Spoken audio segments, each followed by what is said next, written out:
Bonjour docteur. Oui, bonjour monsieur le journaliste. Comment définissez-vous la transplantation? La transplantation, c'est une procédure thérapeutique qui consiste à remplacer un organe défaillant dans le corps humain.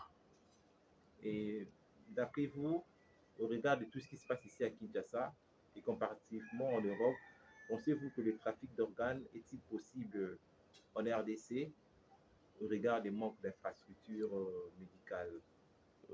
Non, le trafic est interdit partout au monde. Même dans le pays où on fait des transplantations, le trafic est strictement interdit et c'est punissable par la loi.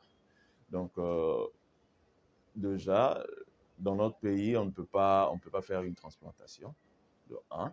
Et puis, vu la durée de vie des organes qu'on doit transplanter, je ne pense pas que ici à Kinshasa, on peut avoir cette latitude de faire des transplantations. Et par manque aussi de plateau technique. Donc la transplantation ne se fait pas à Kinshasa. Non. Même si on prélève des organes ici, ça se fera en Europe. En Europe, en Amérique et quelques pays aussi en Asie.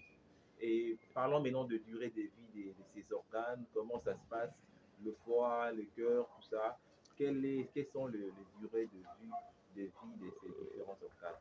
Oui, pour la durée de vie, déjà, le seul organe qui peut résister longtemps, c'est le rein.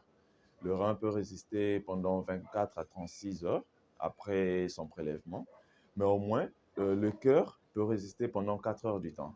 Alors, le poumon, j'avais vu quelque part, c'était écrit 6 à 8 heures du temps.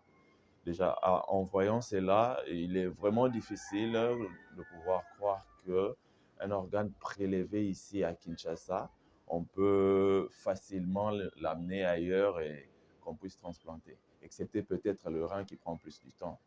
Ah, ok. Donc, pour la plupart des cas, des organes prélevés ici à Kinshasa, c'est seulement le cœur qu'on a la possibilité de ramener ça en Europe et puis Je, transplanter. je dis le rein, parce que c'est Ah, le le rein, rein. oui, seul le rein peut résister longtemps.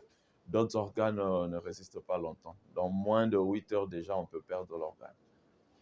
Et puis pour les conditions de conservation, on les garde dans un milieu en hypothermie, et moins de 4 degrés Celsius.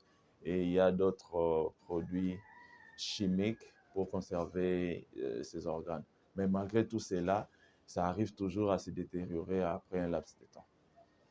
Ok, donc si on peut résumer notre interview, on peut dire que seul le rein peut être prélevé ici et être transplanté en Europe. Oui, Les autres organes, en tout cas, d'après mes analyses, malgré tout ce qui se passe à Kinshasa, je me dis que le seul organe qu'on peut prélever et amener ailleurs sont le rein.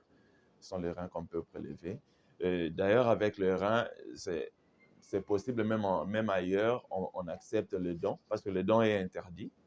Mais au moins ailleurs, on peut accepter le don d'un membre de famille, du receveur, qui donne son avis avec un consentement éclairé. On peut l'accepter parce qu'on a deux reins et on peut céder un, rester avec un et vivre normalement. Alors, par rapport à d'autres organes, c'est pas possible qu'on puisse rester en vie et puis donner cet organe. À part peut-être le rein et puis le foie qu'on peut prendre une portion et puis donner à l'autre. Mais il faut qu'il y ait un consentement éclairé.